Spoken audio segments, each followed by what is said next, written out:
हरे कृष्णा, राधे राधे। स्वागत है आपका कन्हैया स्टोरी की आध्यात्मिक यात्रा में। जय श्री राम। आप सभी को चैत्र पूर्णिमा की हार्दिक शुभकामनाएं। फ्रेंड, चैत्र पूर्णिमा के दिन हनुमान जी का जन्म हुआ था, इसलिए चैत्र पूर्णिमा का विशेष महत्व है। धार्मिक मान्यता है कि इस दिन भगवान श्री हनुमान प्रभु श्री राम जी के सहयोग के लिए धरती पर जन्मे थे।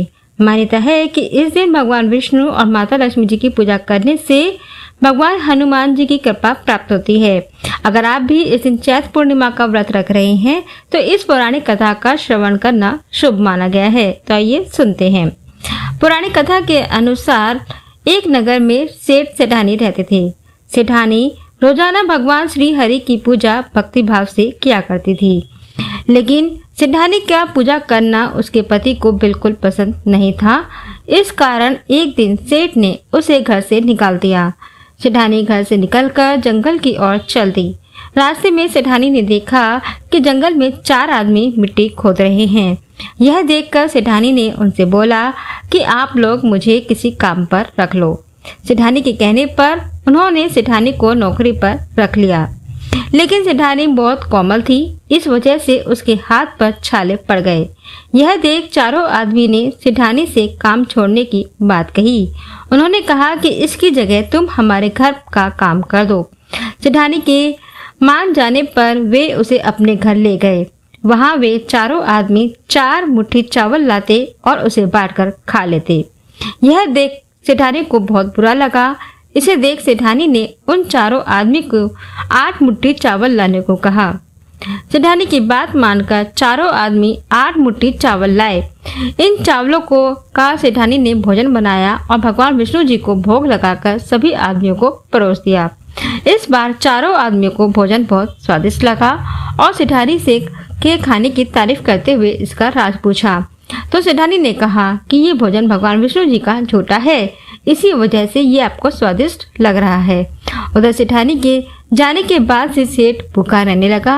आसपास के लोग उसे ताने मारने लगे कि ये पत्नी की वजह से ही खाना खा रहा था। लोगों की बातें सुनकर सेठ सेठानी को जंगल में देखने निकल गया। रास्ते में उसे वही 4 आदमी मिट्टी खोदते हुए दिखाई दिए। सेठ ने उन्हें कहा कि तुम मुझे काम पर रख लो। तब चारों आदमी ने उसे भी काम पर रख लिया, लेकिन सेठानी की तरह मिट्टी खोदने से सेठ के हाथों में भी छाले पड़ गए।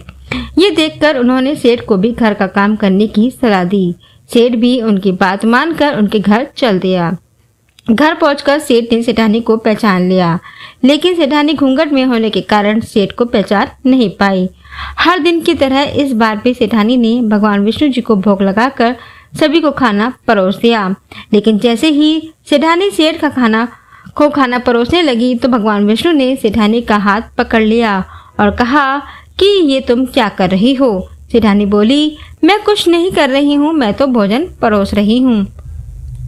चारों भाइयों ने सेठानी से कहा कि हमें भी भगवान विष्णु जी के दर्शन कराओ। सेठानी की अनुरोध करने पर भगवान विष्णु उन सभी के सामने प्रकट हो गए। यह देख सेठ ने सेठानी से क्षमा मांगी और उसे हाथ पकड़कर घर चलने को कहा। तब चारों भाइयों ने बहन को बहुत सारा धन देकर विदा किया। तब से सेठ भी भगवान विष्णु जी का भक्त बन गया और पूरी श्रद्धा से उनकी पूजा करने लगा।